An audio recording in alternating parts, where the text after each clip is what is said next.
কোনো এক সময়ের কথা, একজন জেলের একটা ছোট্ট পুত্র ছিল। সে ভাবল যে আমি আমার বাবার মতোই মাছ ধরব। তখন সে একটা লাঠি নিল, তাতে দড়ি বাঁধল, আর সেই দড়ির মুখে যে কাঁটা বিঁধে থাকে তাতে চারা ঝুলিয়ে জলে ফেলল আর বসে থাকল। কিছু সময় পরে জলে একটি তরঙ্গ দেখা গেল। ও বুঝতে পারল খুব বড় একটা মাছ ফাঁদে পড়েছে। ও বল প্রয়োগ করলো, সেটা টানার চেষ্টা করলো। মাছও বল প্রয়োগ করলো, আর শেষে যেটা হলো সেই দড়ি ছিঁড়ে গেল আর মাছ বেঁচে পালিয়ে গেল। দেখুন, ও অনেক চেষ্টা করলো কিন্তু অসফল হলো। কখনো অধিক বল প্রয়োগ করলো, আবার কখনো কম বল, কিন্তু কিছুতেই সফল হলো না। ও পঞ্চমবার প্রচেষ্টা করলো, না বেশি বল প্রয়োগ করলো না কম, ততটাই বল প্রয়োগ করলো যতটা পর্যাপ্ত। ঠিক ততটাই বল, যতটা বল সেই মাছ প্রয়োগ করলো, আর শেষ পর্যন্ত জীবনে প্রথমবার ও মাছ ধরতে সফল হলো। এবার এই কথার সারমর্ম কি? ভারসাম্য। এটাই হলো জীবনের সবথেকে বড় নিয়ম। আমাদের সবার জীবনে সমস্যা রয়েছে, কখনো মন দিয়ে ভেবে দেখবেন। জীবনে যদি কোনো ক্ষুদ্র সমস্যা বা ছোট সমস্যা থাকে আর সেটা সমাধান করার জন্য আপনি বেশি চেষ্টা করছেন, তাহলে তার দ্বারা সমাধান হয় না, বরং আরো বিপদ বেড়ে যায়। যখন কোনো বড় সমস্যা থাকে আর আপনি কম চেষ্টা করতে থাকেন, তখন সমাধান হয় না, তা চলতেই থাকে। শুধু এটাই হলো ব্যাপার। জীবনের সমস্ত সমস্যার একটা ভারসাম্য বজায় রাখা, যদি এটা আপনি শিখে ফেলতে পারেন, জীবনটা আপনার হাতের মুঠোয় থাকবে। আসুন আমার সাথে ভালোবেসে বলুন, রাধা রাধা। আপনি কখনো কোনো বাজকে নিজের বাসা বানাতে দেখেছেন? এই বাজ যখনই কোনো বাসা বানায় তখন উঁচু গাছের ডালে বা কোনো পর্বতের শিখরে বাসা বানায়, অনেক উচ্চতায়, আর সেখানে তার সন্তানও জন্মগ্রহণ করে। যখন এই সন্তানেরা জন্মায় তখন এই বাজ খুবই ভালোবেসে এবং খুব সাবধানে এদের পালন পোষণ করে। নিজের ঠোঁট দিয়ে তাদের ঠোঁটে খাবার পরিবেশন করে। কিন্তু যেই সেই সন্তানেরা হৃষ্টপুষ্ট হয়ে যায় এবং সেই কথা বাজ নিজে বুঝতে পেরে যায়, সেই বাজ নিজেই সেই বাসা ছিন্ন ভিন্ন করে দেয়।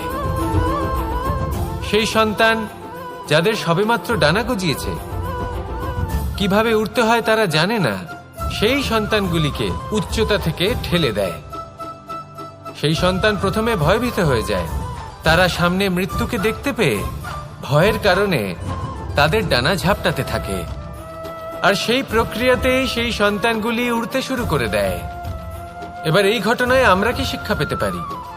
এটাই, যদি আপনি মাতা পিতা হন তাহলে নিজের সন্তানকে অবশ্যই স্নেহ করুন, কিন্তু তাদেরকে নিজের আঁচলের তলায় বেঁধে রাখবেন না। যদি আপনি চান আপনার সন্তান জীবনে উন্নতি করুক, তাহলে নিজের মুঠো থেকে তাদের স্বতন্ত্র করে দিন। এই সংসারে সংঘর্ষ করতে দিন। সেই সন্তান নিজেই বুঝতে পারবে যে জন্মের সময় পাওয়া ডানা কি করে ব্যবহার করতে হয়। আর আপনার চোখের সামনে আপনার সন্তান এই আকাশে উড়তে থাকবে। তাহলে আসুন আমার সাথে ভালোবেসে বলুন, রাধা রাধা। কখনো কোনো চাতককে দেখেছেন? একটা চাতক বর্ষার জন্য অপেক্ষা করে। সেই বর্ষার জলে নিজের তৃষ্ণা নিবারণ করে, নয়তো সারা বছর তৃষ্ণার্ত থেকে যায়। ও আকাশের দিকে তাকিয়ে থাকে আর অপেক্ষা করে যে কবে বর্ষা হবে আর কবে আমি আমার তৃষ্ণা নিবারণ করব। সেখানে অন্যদিকে একটি কাক বা একটা পায়রা, এরা কি করে? যেখানে জল পায় পান করে নেয়, যেখানে খাবার পায় খেয়ে নেয়, আত্মীয় স্বজন বন্ধু বান্ধব যাকেই পায় তার সাথে সময় কাটায়, খাবার খায় আর চলে যায়। এবার এদের মধ্যে মিল কোথায় আর পার্থক্য কোথায়? দুজনের কাছেই ডানা রয়েছে, দুজনেই উড়তে পারে। এই আকাশ হলো ওদের, খাবারের দানা ওদের। পার্থক্য হলো তাদের অভিলাষার, পার্থক্য হলো তাদের আকাঙ্ক্ষার, পার্থক্য জীবন যাপনের ধরনের। এবার যত বেশি আকাঙ্ক্ষা থাকবে, যত দামি জীবন যাপন করার ইচ্ছে থাকবে, তত বেশি কষ্ট আপনাকে সহ্য করতে হবে। আবার অন্যদিকে জীবন যত সরল হবে, জীবন যাপন যত সরল হবে, সমস্যা ততটাই কম হবে। তাই সবসময় চেষ্টা করবেন আপনার মানসিকতা এবং আপনার জীবন যেন সরল হয়। ভালোবাসতে থাকুন। যদি কেউ আপনাকে ভালোবাসে, তাকেও আপনি ভালোবাসা ফিরিয়ে দিন। তাদের সাথে কথা বলুন, কিছু তাদের কথা শুনুন, কিছু নিজের কথা বলুন। দেখবেন সকল তাপ উত্তাপ দূর হয়ে গেছে। এটাই তো হলো জীবনের সারমর্ম। তাই প্রেমে থাকুন, ভালোবাসুন, আর ভালোবেসে আমার সাথে বলুন, রাধা রাধা। একবার একজন সাধক ওনার শিষ্যদের একটা কাজ দিলেন। একটা দুর্লভ জড়িবুটি নিয়ে আসতে বললেন। এতটাও কঠিন কাজ সেটা ছিল না, কারণ সকল শিষ্য জানতেন যে এই দুর্লভ জড়িবুটি কোথায় পাওয়া যায়। পর্বতের শিখরে। কঠিন কাজ কোনটা? সেখানে পৌঁছনোর সেই পথ, যা ছিল কাঁটায় জর্জরিত, পাথরে পরিপূর্ণ, যেখানে পিছলে পড়ার আশঙ্কা রয়েছে এবং গভীর ক্ষত পেতে পারে সবাই। এবার বেশ কয়েকজন শিষ্য গেলেন। তার মধ্যে কয়েকজনই সেই জড়িবুটি নিয়ে আসতে পারলেন। কারণটা কি ছিল? কিছু শিষ্যের মনোযোগ ছিল শুধুমাত্র লক্ষ্যের দিকে, অর্থাৎ পর্বতের সেই শিখরে। কিছু শিষ্যের মনোযোগ ছিল পথের এই সংকটগুলির ওপর। কিছুজন নিজের সমস্ত মনোযোগ, সমস্ত শক্তি কেন্দ্রীভূত করলেন শুধুমাত্র লক্ষ্যের দিকে। বাকিরা মনোনিবেশ করলেন এই সংকটের থেকে নিজেকে বাঁচাতে। কিন্তু যাদের মনোযোগ শুধু লক্ষ্যের দিকে ছিল, শুধু তারাই জড়িবুটি নিয়ে আসতে পারলেন। কারণ কি ছিল? একটা সহজ ব্যাপার যা আমাদের বুঝতে হবে। আমরা যদি লক্ষ্যে পৌঁছতে চাই, তাহলে বিপদের সম্মুখীন তো আমাদের হতেই হবে, আর কোনো বিকল্প নেই। যন্ত্রণাও হবে, পায়ে কাঁটাও হয়তো ফুটতে পারে, হয়তো পড়েও যেতে পারেন, হয়তো রক্তপাতও হতে পারে। কিন্তু তার সাথেই সাফল্য অর্জনের যে আনন্দ, সেটাও পাওয়া যায়। সেই জন্য নিজের মনোযোগ সবসময় লক্ষ্যের দিকে রাখুন, পথের সেই বিপদগুলির দিকে নয়। সত্যি কথা বলতে, এই বিপদ এটা কিছুক্ষণের, আজ আছে কাল নাও থাকতে পারে। কিন্তু যদি লক্ষ্যকে প্রাপ্ত করতে পারেন, তাহলে তার আনন্দ আপনার সাথে সারা জীবন রয়ে যাবে। তাহলে লক্ষ্য প্রাপ্ত করুন আর আমার সাথে ভালোবেসে বলুন, রাধা রাধা। আমরা কখন উচিত কাজ করি, কখন অনুচিত কাজ করি, কখন পুণ্য করি আর কখন পাপ করি, কখন ন্যায়ের পথে চলি আবার কখন অন্যায়ের পথে চলি, তা দুজন ব্যক্তি বুঝতে পারেন, পরমাত্মা আর অন্তরাত্মা। এবার প্রত্যেক মুহূর্তে কি হয় পরমাত্মা সবই জানেন, তার কাছে কিছুই গোপন নয়। কিন্তু প্রত্যেক মুহূর্তে আপনার কি করা উচিত সেটা উনি এসে আপনাকে বলতে পারবেন না। সেই জন্য আমাদের ভেতর এসে বলুন, রাধা রাধা। মানুষের জীবনে দুই ধরনের আবেগ থাকে যা চিরকাল তার সাথে বসবাস করে। প্রথম, স্বপ্ন। দ্বিতীয়, অজুহাত। মানুষ হাজার হাজার স্বপ্ন দেখতে পারে। আমাকে এই কাজ করতে হবে, আমাকে ওখানে ঘুরতে যেতে হবে, আমায় জীবনে এই অসম্ভব কাজ বাস্তবায়িত করে দেখাতে হবে, আদি ইত্যাদি। এবার ঠিক যেমন স্বপ্ন দেখেন, সেইভাবে অজুহাতও খুঁজে নিয়ে আসেন। আমি এই স্বপ্ন পূরণ করতে পারলাম না, কারণ আমাকে কেউ সাহায্যই করল না, কারণ আমি দুর্বল হয়ে পড়েছিলাম, কারণ আমার কাছে সময়ই ছিল না, আদি ইত্যাদি। এবার সাফল্য এবং অসফলতার মাঝখানে এই ধরনের সংঘর্ষ হতে থাকে।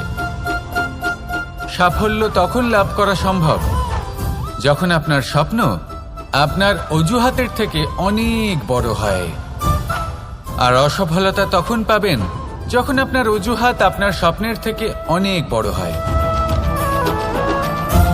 আপনি যদি সাফল্য লাভ করতে চান, তাহলে চেষ্টা করতে থাকুন, পরিশ্রম করুন। যদি অসফল হন, তাহলে ভয়ভীত হওয়ার কোনো প্রয়োজন নেই। নিজের ভুল বুঝুন, তাকে শুধরে নিন, আবার চেষ্টা করুন। কিন্তু যদি নিজের জীবনে অজুহাত নিয়ে আসেন, তখন স্বপ্ন কখনো পূরণ হবে না। আসুন আমার সাথে ভালোবেসে বলুন, রাধা রাধা। এমন কিছু রয়েছে মানুষের মনে, তাদের জীবনে, এমন এক আবেগ যা সর্বজন বিদিত, যা সবাই জানেন যে উপস্থিত আছে, সেটাকে আমরা সমস্যা বলে থাকি। এমনিতে আমরা সকলেই জানি যে এমন কোনো গৃহ নেই যেখানে মৃত্যুর ছায়া পড়েনি, এমন কোনো বৃক্ষ নেই যার দ্বারা ওষুধ তৈরি সম্ভব নয়, এমন কোনো অন্ন নেই যা সময়ের সাথে বিষ বা অমৃতে পরিণত হতে পারে। এবার এই সমস্যাগুলি কোনো ব্যক্তির জন্য সমস্যা হতে পারে, কিন্তু নিজে থেকে এরা কোনো সমস্যাই নয়। এরা আসে আমাদের সাহায্য করতে, আমাদের কিছু শেখাতে। আপনি নিজেই দেখুন, পর্বতের শিখর থেকে কোনো এক পাখি পড়ে গিয়ে নিজের প্রাণ ত্যাগ করলো। সেটা কখন সম্ভব? যখন সেই পাখি ওড়ার চেষ্টাই করে না। তখন যখন কোনো ব্যক্তি জলে পড়ে যান এবং ডুবে গিয়ে নিজের প্রাণ হারান, এর সম্ভাবনা কখন বেশি থাকে? যখন সেই ব্যক্তি সাঁতার কাটার চেষ্টাই করেন না। তখন এই সমস্যা প্রত্যেকের জীবনে থাকবেই, কিন্তু এটা মনে রাখা প্রয়োজনীয় যে কোনো সমস্যা পরিস্থিতির কারণে সমস্যা হয়ে ওঠে না। এই পরিস্থিতি যখন আমাদের সামনে আসে, আমাদের তা কঠিন মনে হয়, আমরা নতমস্তক হয়ে পড়ি, ভয়ভীত হয়ে পড়ি, তার সম্মুখীন হতে পারি না। তখন তা সমস্যার রূপ নেয়। দৃঢ় হয়ে দাঁড়িয়ে থাকুন সাহসের সাথে, এই পরিস্থিতিগুলির সম্মুখীন হন। দেখবেন সমস্যা কখন সাফল্যে পরিণত হবে আপনি জানতেই পারবেন না। আসুন আমার সাথে ভালোবেসে বলুন, রাধা রাধা। সময় যা সবকিছুকে সমান করে দিতে পারে, যা সব থেকে বেশি শক্তিশালী, সব থেকে বড় সম্পত্তি, সব থেকে বড় শিক্ষক এবং সব থেকে বড় সুযোগ। এই সময় যখন ভালো যায় তখন তা আপনাকে আমিত্বে মত্ত করে তোলে, অহংকারে নিমজ্জিত করে দেয়। আর যখন খারাপ হয় তখন দুঃখের সাগরে নিজের প্রতি ঘৃণাবোধে নিমজ্জিত করে। তাই এই সময় যা এত শক্তিশালী এক সম্পত্তি, এত মহান একটি ধন, তাকে এমনি এমনি নষ্ট হতে দেবেন না। এই সময়ের সাথে কি করবেন, কিভাবে করবেন তা ভাবতে গিয়ে এবং করতে গিয়ে সময় নষ্ট করবেন না। যদি আপনি এই সময় নষ্ট করেন, তাহলে সময়ও নিশ্চিত করবে যে আপনার সাথে কি করা উচিত। তাই সময়ের সদ্ব্যবহার করুন আর আমার সাথে ভালোবেসে বলুন, রাধা রাধা। আমরা সকলে শক্তি অনুভব করতে চাই।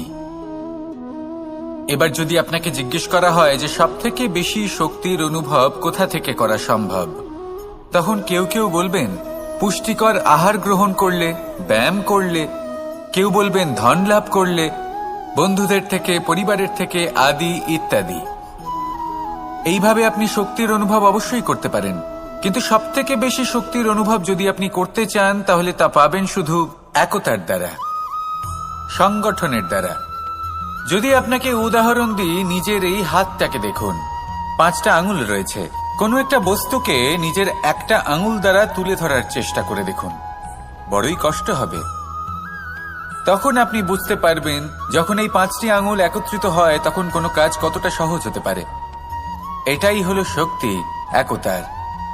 সব থেকে ভালো উদাহরণ যদি আপনাকে দিই, তাহলে বাঁশি।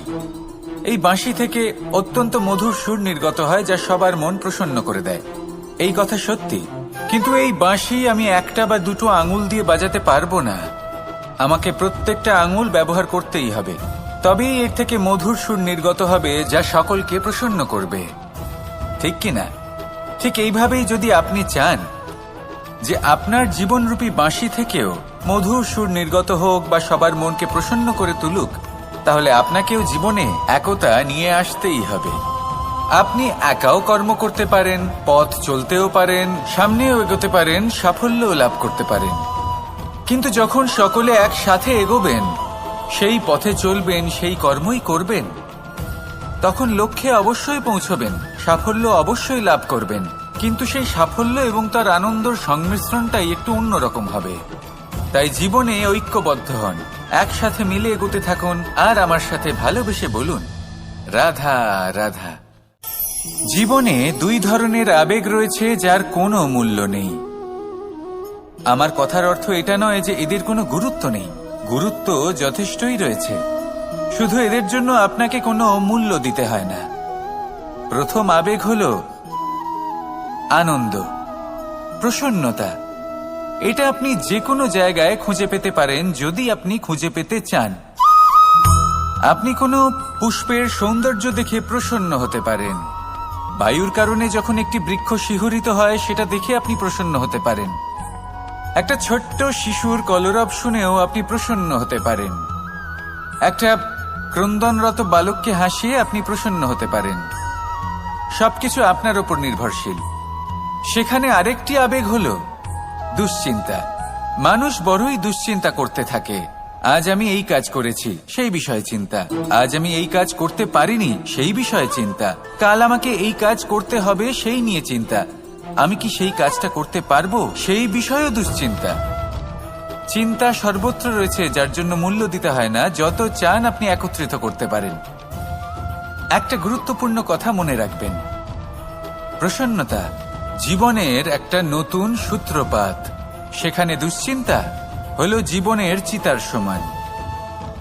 এবার এই দুটি আবেগ হলো মূল্যহীন, দুটোই আপনার সামনে আছে। কোনটা চয়ন করবেন আপনি, দুশ্চিন্তা নাকি প্রসন্নতা? আমাদের ভিডিওগুলি যদি আপনাদের ভালো লেগে থাকে তাহলে লাইক, কমেন্ট, শেয়ার করতে ভুলবেন না। এবং আরও নতুন নতুন ভিডিও পেতে চ্যানেলটি সাবস্ক্রাইব করে পাশে থাকা বেলাইকনটি অন করে রাখুন। ধন্যবাদ।